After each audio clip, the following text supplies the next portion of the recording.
This is Dallas Shepard with you again at the Harmonized Brain Centers. And today, you should have completed your fourth session.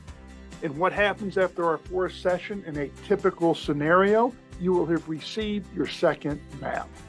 And so really today, what we're going to be looking at is how do we compare your first map to your second map. Now I'm going to show you some slides of a little boy, actually 9 years old, and that is working on ADD, ADHD, attention, focus, or lack of focus. And so that's what the maps that we're going to see. We also, in our how to read a lens map in our first session, it's the same concepts that we're looking at. Now we're just able to compare and look at the changes that are taking place. So therefore, hopefully, you're going to be able to feel them, sense them, understand them, but neurologically, we know that the brain is being transformed.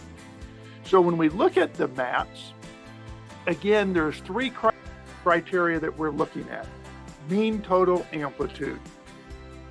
This is looking at our scale going from a 0 to about a 35 up here. And we have going from a low to a high with a slope that's going, again, from the low to a high. Each one of these bars represents one of the 21 functional areas that we see on the map.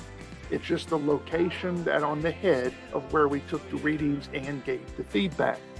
So our first criteria is looking at the measurement in microvolts, the energy in a site, going from about a 4 up to about a 34, 35 here. Second criteria we're looking at is the difference between the light blue and the black. The light blue is flexibility in the sites. We want to see about 35 to 70% blue to black. So as you can see, we have some that have decent flexibility, but obviously we have some that have very little. Again, the ones that don't have a lot of flexibility is not saying that it's not functioning, it's just not functioning as efficiently as we'd like to see it. The third criteria, we're going to jump down here, the mean dominant frequency. And this is actually the frequency that we identify, mimic, and speak back to. This is measured differently in frequency, cycles per second. Delta waves are anywhere from 0 to 4. Theta waves are from 4 to 8. Alpha waves are from 8 to 12. And then beta waves are 12 to 42. So again, I'm looking at the height.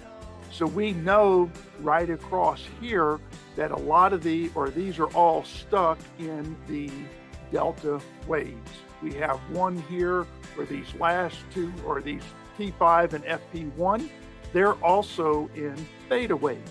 Again, delta and theta, or more or less sleep waves.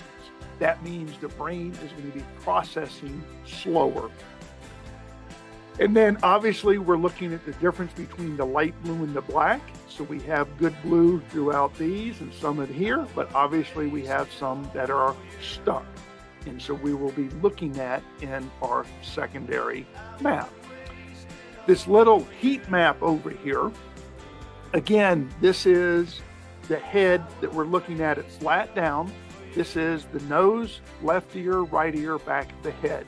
So like my C3 is right here, FP1, OZ, T5, T6. So I know where these spots line up. So when we look at this, the colors mean something. The areas that have the brighter colors, the red, the oranges, and the yellows, that means there's a lot more intensity in those sites. Couple of examples that we use describing this.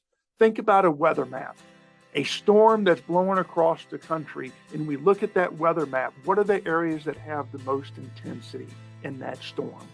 Typically, the darker colors, the purple, the reds, the oranges, the bright colors. That's where the intensity of the storm is. The areas that have less, it's still a storm, but it's just not working as hard, or it's not as intense. The second example that I like to give is looking at, think about the engine in your car. You're driving along and you got your foot on the brake and the gas at the same time. What's that engine doing? it's running a lot harder than it needs to run to go that speed because it's being told to speed up and slow down at the same time. Engine doesn't know what to do except it's just functioning with the controls that it's given. So when we're looking at the car, is there anything wrong with having a brake and a gas in a car? No, we need that. Just typically not at the same time. So again, when we're looking at the colors here, we're trying to get it to where it's going to work more efficiently. So again, this was our first map. The flexibility, again, this is just looking at, we call it suppression on this map, flexibility. Again, on this is blue sites mean they meet the criteria that we want to see on the other map. It's 35 to 70% blue to black. And when it falls within that range, we have the dark blue.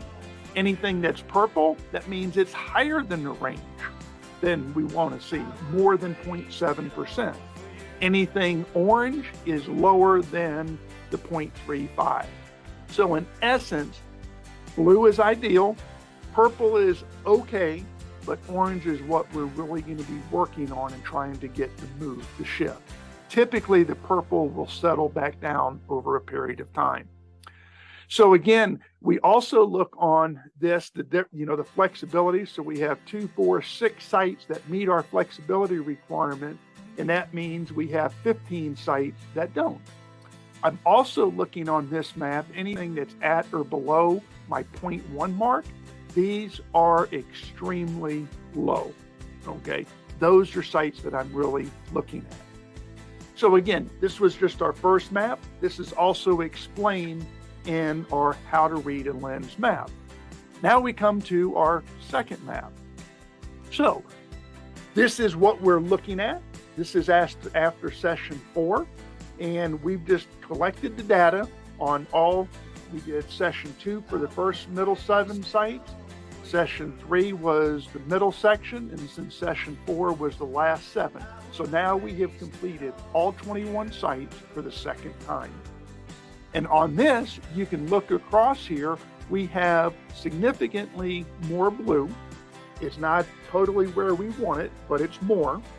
And we're going on a slope from about a 10 up to about a 25, a decent slope. Come down here to my dominant frequency. When we look across here, we obviously have a lot more blue throughout, and I don't have anything at or below my 10 mark. So there is significant change in how the brain is responding to the stimulus that we're giving it. Also, if you look over here at this heat map, we have a lot more green in these areas, but obviously we still have some red, orange, and yellow. It's kind of shifted, which is a good thing, but we still have some intensity that's engaged. Come here on our last suppression map for the second map.